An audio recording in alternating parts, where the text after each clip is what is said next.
LibreOffice math সংক্রান্ত এই কথ্য টিউটোরিয়ালে আপনাদের স্বাগত জানাচ্ছি। এই টিউটোরিয়ালে আমরা লিব্রিঅফিস ম্যাথের পরিচিতি এবং সূত্র সম্পাদক নিয়ে আলোচনা করব। আমরা এই বিষয়গুলি নিয়ে আলোচনা করব: লিব্রিঅফিস ম্যাথ কি, ম্যাথ ব্যবহারের জন্য সিস্টেমের আবশ্যক বৈশিষ্ট্য, ফর্মুলা এডিটর ব্যবহার করা, সাধারণ ফর্মুলা লেখা। জানা যাক লিব্রিঅফিস ম্যাথ আসলে কি।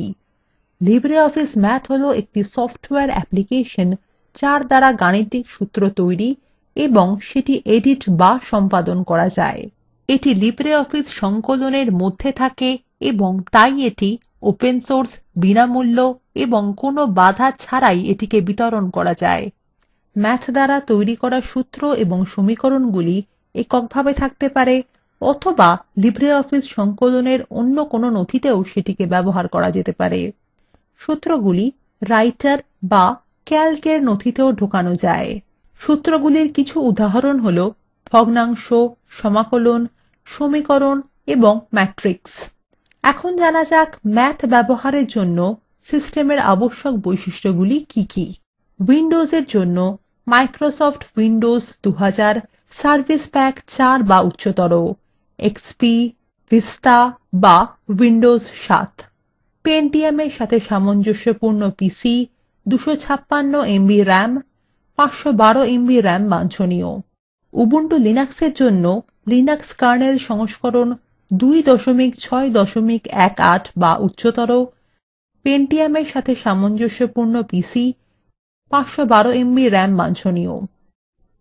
সিস্টেমের আবশ্যক বৈশিষ্ট্য সংক্রান্ত সম্পূর্ণ তথ্যের জন্য লিব্রিঅফিস ওয়েবসাইটে দেখুন। যদি আগে থেকেই লিব্রিঅফিস সংকলন প্রোগ্রাম ইনস্টল করা থাকে তাহলে আপনি লিব্রিঅফিস সংকলন প্রোগ্রামের মধ্যে ম্যাথ পাবেন। যদি আপনার লিব্রিঅফিস সংকলন ইনস্টল করা না থাকে তাহলে আপনি অফিসিয়াল ওয়েবসাইট থেকে সেটিকে ডাউনলোড করতে পারেন। লিনাক্সে সিন্যাপটিক প্যাকেজ ম্যানেজার ব্যবহার করেও এটিকে ইনস্টল করা যেতে পারে। আমি লিব্রিঅফিস সংকলন 3.3.3 ইনস্টল করেছি। একটি ম্যাথ অ্যাপ্লিকেশন খোলা যাক। উইন্ডোজে স্টার্ট মেনুতে যান, ক্লিক করুন all programs, LibreOffice sweet, LibreOffice math. অথবা আমরা লিব্রিঅফিস ম্যাথকে লিব্রিঅফিস রাইটার নথি থেকেও চালাতে পারি। লিব্রিঅফিস রাইটারে ক্লিক করে একটি নতুন টেক্সট ডকুমেন্ট খুলুন। এখন রাইটার উইন্ডোতে ম্যাথ শুরু করা যাক। প্রধান মেনুবারের ইনসার্ট মেনুতে ক্লিক করুন এবং তারপর নিচের দিকে থাকা অবজেক্ট এবং তারপর ক্লিক করুন ফর্মুলা। এখন আমরা রাইটার নথিতে তিনটি এলাকা দেখতে পাচ্ছি। প্রথমটি হলো রাইটার এলাকা, যেটি উপরে আছে। এখানে একটি ছোট ধূসর বাক্স আছে। আমরা যে সমীকরণ বা সূত্রগুলি লিখব সেগুলি এখানে গাণিতিক রূপে দেখা যাবে। দ্বিতীয়টি হল ফর্মুলা এডিটর বা সূত্র সম্পাদক এলাকা, যেটি নিচে রয়েছে। এখানে গাণিতিক সূত্রগুলিকে বিশেষ মার্কআপ ভাষায় লেখা হয়। তৃতীয়টি হল এলিমেন্টস উইন্ডো, যেটি ডান দিকে থাকে। যদি আপনি এলিমেন্টস উইন্ডো দেখতে না পান তাহলে সেটিকে দেখতে ভিউ মেনুতে ক্লিক করুন, তারপর এলিমেন্টস বেছে নিন। এই উইন্ডোতে অনেক গাণিতিক চিহ্ন এবং গাণিতিক রাশি আছে। রাইটার এলাকায় ধূসর বাক্সের বাইরে একবার ক্লিক করলেই ম্যাথ উইন্ডো অদৃশ্য হয়ে যায়।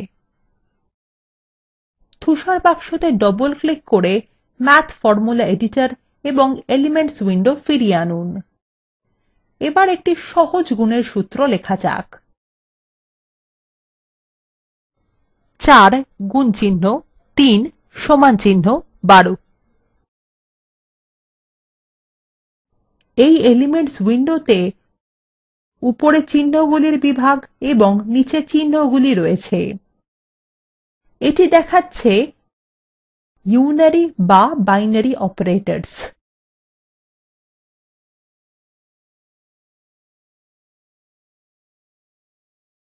নিচে এখানে অনেক গাণিতিক চিহ্ন যেমন যোগ, বিয়োগ, গুণ এবং ভাগ দেখা যাচ্ছে। দ্বিতীয় সারির a গুণ b অর্থাৎ যেটি গুণ বোঝাচ্ছে সেটিতে ক্লিক করুন। এখন ফর্মুলা এডিটর উইন্ডোটি লক্ষ্য করুন। এখানে দুটি স্থানধারক টাইমস শব্দ দ্বারা আলাদা করা আছে। এছাড়াও লক্ষ্য করুন উপরে রাইটার ধূসর বাক্স এলাকায় দুটি চতুর্ভুজ গুণ চিহ্ন দ্বারা আলাদা করা রয়েছে। প্রথম স্থানধারকে ডবল ক্লিক করে সেটি উজ্জ্বল করে নিন এবং তারপর লিখুন 4। এবার দ্বিতীয় স্থানধারকটি উজ্জ্বল করে নিন এবং লিখুন 3। লক্ষ্য করুন রাইটার ধূসর বাক্সটি নিজে থেকেই পরিবর্তন হয়েছে এবং সেখানে দেখা যাচ্ছে 4 গুণ 3। এছাড়াও আমরা উপরে ভিউ মেনু ক্লিক করে আপডেট বেছে নিতে পারি অথবা আমরা কিবোর্ড শর্টকাট F9 ব্যবহার করে উইন্ডো রিফ্রেশ করে নিতে পারি। এবার এই সূত্রটি সম্পূর্ণ করা যাক। এখানে সমান চিহ্ন 12 যোগ করুন। এরপর এলিমেন্টস উইন্ডোর ক্যাটেগরিজ বিভাগের দ্বিতীয় আইকন অর্থাৎ রিলেশনস ক্লিক করুন। এখানে বিভিন্ন সম্পর্ক উপাদানগুলি লক্ষ্য করুন। প্রথমটি নির্বাচন করা যাক, a সমান b। প্রথম স্থানধারকটি মুছে দিন এবং দ্বিতীয় স্থানধারকে 12 লিখুন। তাহলে রাইটার এলাকায় আমাদের প্রথম সহজ সূত্রটি লেখা হয়ে গেছে। 4 গুণ 3 সমান 12। এখন আমরা জেনে গেছি কিভাবে এলিমেন্টস উইন্ডোর চিহ্নগুলি ব্যবহার করে খুব সহজেই সূত্র লেখা যায়। এছাড়াও আমরা সূত্র লিখতে ফর্মুলা এডিটর বা সূত্র সম্পাদক উইন্ডোর উপর রাইট ক্লিক করতে পারি এবং তারপর এখান থেকে চিহ্নগুলি বেছে নিতে পারি। কনটেক্সট মেনুতেও এলিমেন্টস উইন্ডোর চিহ্নগুলির মতোই চিহ্ন আছে। কোনো বিভাগ নির্বাচন করলে সেই বিভাগে উপলব্ধ চিহ্নগুলি দেখা যায়। সূত্র লেখার একটি তৃতীয় উপায় আছে। আমরা ফর্মুলা এডিটর উইন্ডোতে সরাসরি সূত্র লিখতে পারি। এখানে আমরা একটি বিশেষ মার্কআপ ভাষা ব্যবহার করব যেটি ম্যাথ অ্যাপ্লিকেশন বুঝতে পারে। আমরা ইতিমধ্যেই মার্কআপ ভাষার একটি সাধারণ উদাহরণ দেখে নিয়েছি। 4 টাইমস 3 সমান 12। এখানে টাইমস শব্দটি লক্ষ্য করুন। অনুরূপভাবে 4 ভাগ 4 সমান 1 লিখতে মার্কআপ হল 4 ওভার 4 সমান চিহ্ন 1। এখানেই ম্যাথ সংক্রান্ত আলোচনা সমাপ্ত হলো। এবার আপনাদের জন্য একটি অনুশীলনী রয়েছে। রাইটার উইন্ডোতে এই সূত্রগুলি লিখুন। 4 ভাগ 4 সমান চিহ্ন 1। নিউ লাইন মার্কআপ ব্যবহার করে সূত্রগুলির মধ্যে একটি লাইন ফাঁক দিন। a Boolean and b। 4 3 এর থেকে বড়।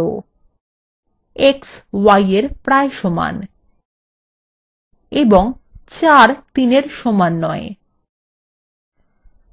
এখানেই লিব্রিঅফিস ম্যাথের পরিচিতি এবং ফর্মুলা এডিটর সংক্রান্ত এই টিউটোরিয়ালটি সমাপ্ত হলো।